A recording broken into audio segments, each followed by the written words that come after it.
నేను అది చేస్తాను, ఇది చేస్తాను, అన్నీ చేస్తాను, ఈ పని చేస్తాను, ఆ పని ఇది నేర్చుకుంటా, అది కూడా నేర్చుకుంటా, అది కూడా నేర్చుకుంటా, చాలా పనులు వచ్చుంటే ఇంకా చాలా మంచిది కదా అని చెప్పేసి కనబడ్డ వ్యక్తితో అల్లా స్నేహమే, కనబడ్డ పనల్లా చేసుకోవడమే. ఇది మనలో ఒక పర్ఫెక్షన్ రాకుండా ఉండడానికి ఒక పెద్ద ఆపుదలగా మారుతుంది. ఎలాంటి పనులు చేయాలి తెలుసా? నీవు నీ లక్ష్యాన్ని చేరుకోవడానికి ఉపయోగపడే పనులే చేయాలి. నీకు లక్ష్యం ఉంది కదా, ఆ లక్ష్యాన్ని చేరడం కోసం ఏ పనులైతే నీకు ఉపయోగపడతాయో ఆ పనులే చేయి. అన్నీ చేస్తాను, అది కూడా చేస్తాను, ఇది కూడా చేస్తాను కాదు, నీకు ఉపయోగపడే పనులు, నీకంటే నీ లక్ష్యాన్ని నీ వైపుకు నిన్ను నడిపించండి పనులు మాత్రమే చేయండి. రాసుకోండి, నేను చెప్తున్న కేవలం మాటలే కాదు, ఈ ఒక్క మాట చెప్పడం కోసం ఒక జీవితం మొత్తం జీవించి అతని జీవిత అనుభవంలో నుంచి చెప్పిన ఒక్క మాట అయి ఉండొచ్చు. ఒక 60-70 సంవత్సరాలు మొత్తం జీవించి ఒక్క మాట చెప్పాడు, జీవితంలో అన్ని పనులు చేయబాగు బాబు, నువ్వు లక్ష్యం ఏదైతే పెట్టుకుంటావో ఆ లక్ష్యానికి చేర్చే పనులు మాత్రమే చెయ్యి అని చెప్పడానికి ఒక జీవిత కాలం పట్టింది. ఈ విషయాన్ని ఈజీగా తీసుకోబాకండి. అర్థమవుతుందా? లక్ష్య సాధనకు అనుకూలమైన పనులే చేయండి, ప్రతికూలమైన పనులు తిరస్కరించేయండి. వీటిని అంగీకరించాలి, అనుకూలమైన పనులు అంగీకరించాలి, ప్రతికూలమైన పనులు తిరస్కరించేసేయాలి.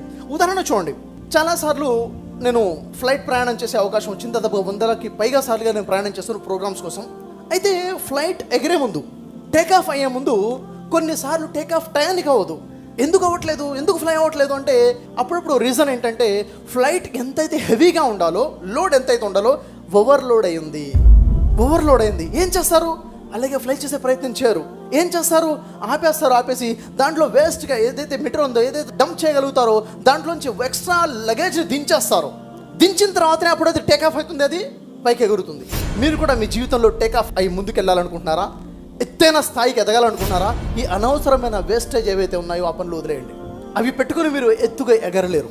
అన్నీ చేయటం కాదు, సెలెక్టెడ్ వర్క్స్ చేయండి. మీ ఒక రోజులో ఉన్న మీ టైం ఎంత, ఎన్నింటికి లేస్తున్నారు, ఎన్నింటికి పడుకుంటారు, ఎన్ని గంటలు ఉంది, ఎన్ని గంటలు ఎక్కడెక్కడ వెచ్చిస్తున్నారు, ఎంత టైం కిల్ చేస్తున్నారు, ఏ టైంని మీరు కిల్ చేస్తున్నారు, మీ వేస్ట్ చేసే టైం ఏంటి, మొత్తం చేసుకోండి. మీ లక్ష్య సాధన ఎన్ని రోజుల్లో సాధించాలి, దానికోసం మీకున్న సమయం ఎంత, షార్ట్ టర్మ్ గోల్ ఏంటి, 3 నెలల్లో ఏం చేయాలి, 6 నెలల్లో ఏం చేయాలి, సంవత్సరంలో ఏం చేయాలి, 5 సంవత్సరాల్లో మీ లక్ష్యం ఏంటి, మొత్తం పకడ్బందీగా ప్లాన్ చేసుకోండి.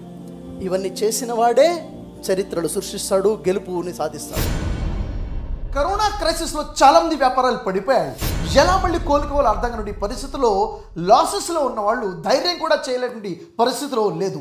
ప్రతి ఒక్కరికి కూడా ఒక ధైర్యంగా మంచి స్ట్రాటజీస్ అందించాలని చెప్పి చేసినటువంటి రీసెర్చ్